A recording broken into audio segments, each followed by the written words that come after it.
Welcome to the Real News Network. I'm Jessica Devereaux in Baltimore. The nonpartisan Government Accountability Office released a report which finds that the average tax rate for corporations is 12.6%. That's only a third of the nominal tax rate. Here to discuss all this is Jerry Epstein. He is a regular contributor to The Real News and the co-director of Perry Institute at UMass Amherst. Thanks for joining us, Jerry. Thank you, Jessica. So first of all, Jerry, can you define for our viewers what is the difference between the nominal tax rate and the effective tax rate? Sure. The nominal tax rate is what is on the books. It's the law. So the law says that corporations have to pay 35% of their profits, 35% rate on their profits in taxes. That's the nominal or statutory tax rate. The effective tax rate is actually how much taxes they pay as a percentage of their profits. So the effective tax rate that the GAO found that these multinational corporations are paying is really only 12.6% of their profits, whereas the statutory or nominal rate is 35% of their profits. Okay, so we often hear from CEOs that, oh, the United States has some of the highest corporate tax rates in the world, but now we're hearing that the average tax rate is 12.6%, and that's just the average, so there are companies that are paying less. Can you talk about what specific sectors or corporations that are paying less? Yeah, well, sure. The study itself didn't talk about which ones were paying more and which ones are paying less. But you're absolutely right. These corporations, and this was true in the Mitt Romney too in the election, kept talking about U.S. corporate tax rates are the highest in the world. We have to cut U.S. corporate tax rates to make us more competitive. But in fact, as this study shows, U.S. multinational corporations, the really big corporations in the U.S., have all kinds of ways of avoiding taxes. And this is true across many sectors. If you look at some other studies that have been done by the Citizens for Tax Justice, for example, you find that companies in the computer sector like Dell Corporation, Apple, there was a big study and kind of a controversy about Apple recently. If you look at pharmaceuticals like Eli Lilly, you look at electronics and manufacturing like General Electric, a lot of different kinds of companies use similar or the same kinds of tax avoidance techniques to pay very little or almost no federal taxes. Let me add to that one of these corporations often say, and the politicians that support them, they often say, well, okay, maybe they don't pay that much in federal taxes, but if you add on state taxes and local taxes, that adds up to a huge tax bill for these corporations.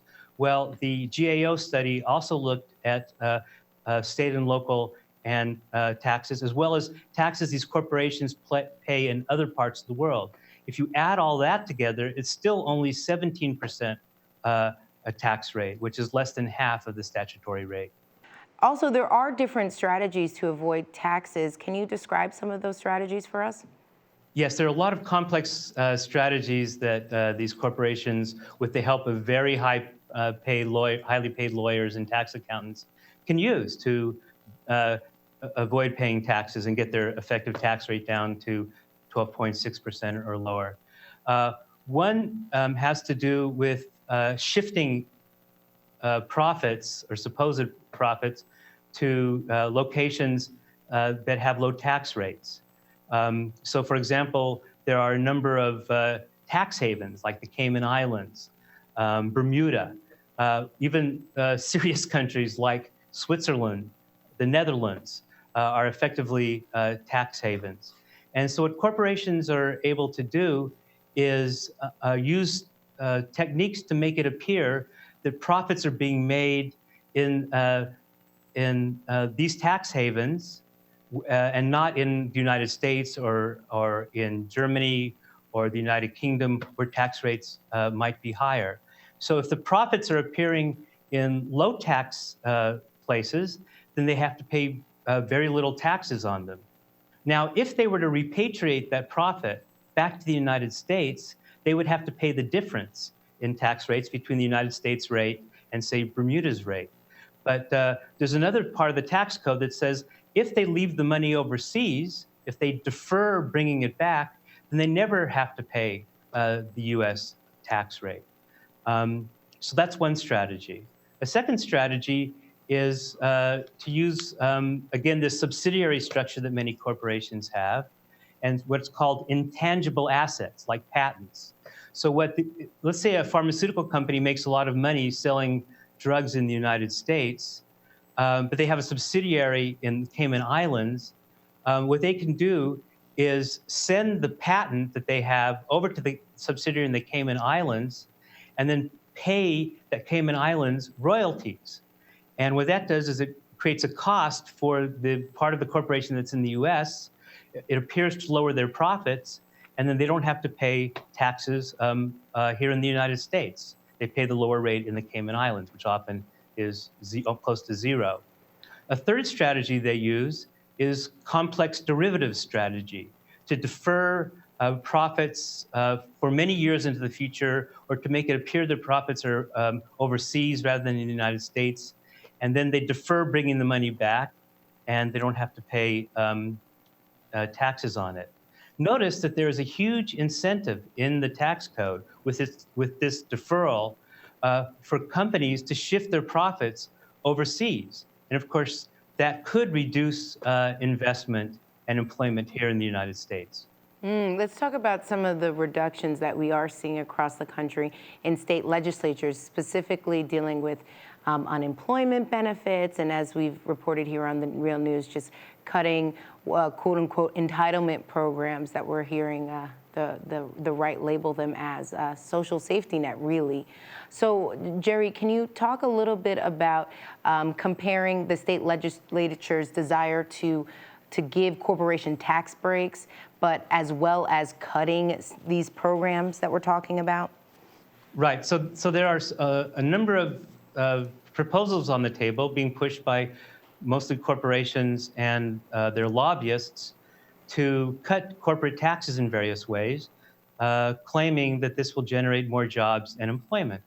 And the states here in the United States have been engaging in this game for many years now, where they give incentives for corporations to build plant and equipment in their states, give subsidies, lower tax rates, and so forth, in the hope that they'll bring more jobs and more employment and more tax revenue.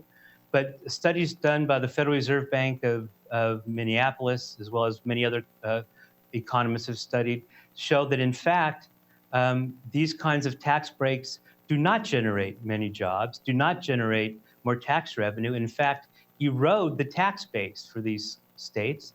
And so then the states find themselves in a fiscal crisis, and they have to cut back on education spending, health spending, and other kind of job promotion spending as well. Now, similarly, what the corporations and lobbyists are calling for now is a tax amnesty. That is, let all these corporations who have taken their money using all these tricks overseas in the last decade or so, and let them bring that money back for free and not have to pay any taxes on it.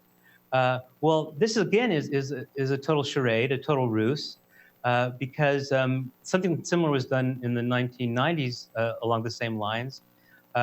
This didn't generate more jobs or more investment. What it mostly generated was higher bonuses and pay for the CEOs of these corporations.